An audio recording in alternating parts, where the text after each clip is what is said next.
ఈరోజు ఆంధ్ర రాష్ట్రంలో గతంలో ఎన్నడూ కని విని ఎరుగని రీతిలో గతంలో ఎప్పుడు ఎక్కడ దేశంలో కానివ్వండి ప్రపంచంలో కానివ్వండి మరి ఏ రాష్ట్రంలో కానివ్వండి జరగనటువంటి అవమానం భారతరత్న డాక్టర్ బిఆర్ అంబేద్కర్ గారికి ఈరోజు ఆంధ్ర రాష్ట్రంలో జరగబోతుంది.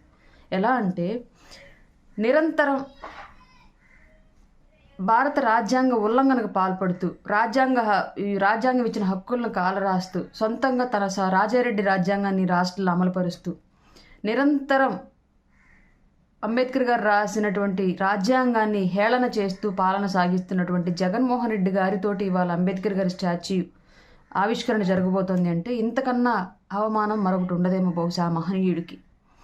నిరంతరం దళితుల కోసం పోరాడి, దళితుల హక్కుల కోసం పోరాడి, దళితుల ఆర్థిక అభివృద్ధి, సామాజిక సమానత్వం కోసం పోరాడి ప్రాణాలు విడిచినటువంటి అంబేద్కర్ గారి విగ్రహాన్ని అదే దళితుల్ని అనగదొక్కుతూ, అదే దళితుల ఆర్థికంగా వెనకబాటుతనానికి ఇంకా వెనక్కి తొక్కేస్తూ, అదే దళితుల మీద దాడులు చేస్తూ, అదే దళితుల్ని హత్యలు చేసిన వాళ్ళని వెనక పెట్టుకొని అధికారంలో ఉంచి తిప్పుకుంటూ, దళితులని నిరంతరం ఏ రాష్ట్రంలో లేని విధంగా ఈ రాష్ట్రంలోనే ఎక్కువ కేసులు దాడులకు గురైనటువంటి దళితుల్ని ఈ రాష్ట్రంలో చూస్తూ ఉన్నాం. అట్లాంటి పాలన సాగిస్తున్నటువంటి జగన్మోహన్ రెడ్డి గారితోటి ఇవాళ అంబేద్కర్ గారి విగ్రహావిష్కరణ అంటే నిజంగానే ఇది చరిత్రలో మిగిలిపోయే కళంకం కింద మనందరం చెప్పుకోవాల్సి ఉంది. పేరు వచ్చేటప్పటికీ సామాజిక సమతా సంకల్ప సభ అంట. ఎక్కడ సమత? ఏం సంకల్పం? దళితులను అనగదొక్కడం నీ సంకల్పమా? వాలంటీర్ పదవులకు మాత్రమే దళితుల్ని పరిమితం చేసి వాళ్ళకి ఇవ్వాల్సిన ఉద్యోగాల ప్రమోషన్స్లో కూడా రిజర్వేషన్ వర్తించదు అని చెప్పేసి అవుట్సోర్సింగ్లో కానివ్వండి, కాంట్రాక్ట్ బేసిక్స్ మీద ఉన్న వాళ్ళని కానివ్వండి ఇప్పటివరకు కూడా రెగ్యులరైజ్ చేయకుండా అసలు వాళ్ళకి ఇవ్వాల్సిన బడ్జెట్లో కూడా 30,000 కోట్ల రూపాయలు నిధులు మింగేసి 404 కోట్లు పెట్టి అంబేద్కర్ గారి మహా విగ్రహాన్ని ఆవిష్కరిస్తే దళితులు ఉన్నతి చెందినట్ల. అంబేద్కర్ గారి ఆశయాలను గాలి కొదిలేసి అంబేద్కర్ గారు పాటుపడిన విషయాలను పక్కకు నెట్టేసి అంబేద్కర్ గారి విగ్రహాన్ని మాత్రం గొప్పగా పెడితే దళితులు అభివృద్ధి చెందినట్ల. దళితులు ఓట్లు వేసేస్తారా? ఇది ఓట్ల రాజకీయమా? నిజంగా ఆ సామాజిక వర్గాన్ని పైకి తీసుకొచ్చే రాజకీయమా? స్టాచ్యూ ఆఫ్ సోషల్ జస్టిస్ ఎక్కడుంది? సోషల్ జస్టిస్ ఆంధ్ర రాష్ట్రంలో జగన్మోహన్ రెడ్డి గారి పరిపాలనలో ఎందుకని మరి ఆయన సలహాదారులు 70 మందిలో దళితులు లేరు? ఎందుకని పదోన్నతులు పొందిన అన్ని శాఖల్లోనూ దళితులు లేరు? ఎందుకని ప్రతి చోట కాంట్రాక్టులు, ఇసుక, మద్యం,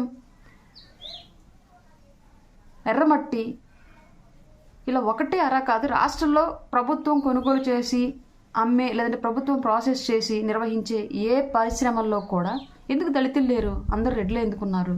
ఇంకెక్కడుంది సోషల్ జస్టిస్?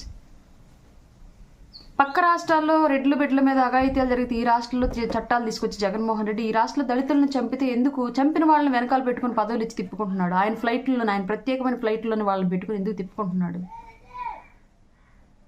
ఇంకెక్కడ సోషల్ జస్టిస్ ఉంది? ఇంకెక్కడ దళితులు అభివృద్ధి చెందారు? ఎక్కడ దళితులు పరిరక్షించబడుతున్నారు? ఎక్కడ అంబేద్కర్ రాసినటువంటి రాజ్యాంగం పరిరక్షణ ఈ రాష్ట్రంలో జరుగుతుంది?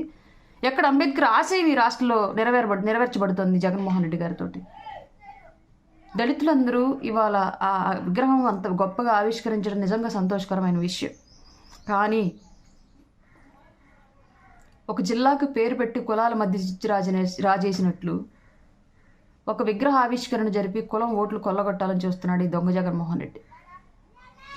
ప్రతి ఒక్కళ్ళు గమనించండి. మళ్ళీ ఇతనే కనుక వస్తే ఇప్పుడు 30,000 కోట్లు దోచేశాడు. ఆ రోజు మన ఇల్లు వాకిలు కూడా లాగేసుకుంటాడు. మనం ఆర్థికంగా బలహీనలం, సామాజికంగా బలహీనలం. ఇట్లాంటి అధికార మదంతో విర్రవీగే వ్యక్తుల చేతిలో మరొక్కసారి పడ్డాము అంటే అంబేద్కర్ అనే పేరు తలుచుకోవడానికి కూడా మనల్ని భయపెట్టేలాగా చేస్తారు. ఆ మహనీయుడిచ్చిన హక్కులు అంతో ఇంతో ఉన్నాయి, ఆ మహనీయుడిచ్చిన రిజర్వేషన్లు అంతో ఇంతో ఉన్నాయి. కాబట్టి ఈరోజు మన వాళ్ళు పదవుల్లో ఉండి బానిసత్వం చేస్తున్నారు, అది వేరే విషయం లేండి. కనీసం ఆ హక్కులైనా మనకు దక్కాయి, ఆ ఉద్యోగాలైనా మనం చేసుకోగలిగాం. రాబోయే రోజుల్లో ఖచ్చితంగా రాజ్యాంగం ఇచ్చిన అన్ని హక్కులను తొలగించి ప్రత్యేకించి రాజారెడ్డి రాజ్యాంగాన్ని పూర్తిగా అమలు చేస్తాడు ఈ జగన్మోహన్ రెడ్డి. విగ్రహాల మాటను మోసపోవద్దు. ప్రతి ఒక్క దళితుడి వాళ్ళకి కన్ను తెరవండి. రాష్ట్రంలో ఈ ప్రభుత్వం వచ్చిన తర్వాత ఎంతమంది దళితులు హింసిస్తున్నారు, ఎన్ని నిధులు మనకి తిన్నారు, ఎన్ని పథకాలు మన పథకాలను నాశనం చేశారు, ఎన్ని పథకాలు డబ్బులు పక్కదారి పట్టించారు. వీటన్నింటిని ఒకసారి గుర్తు తెచ్చుకోండి.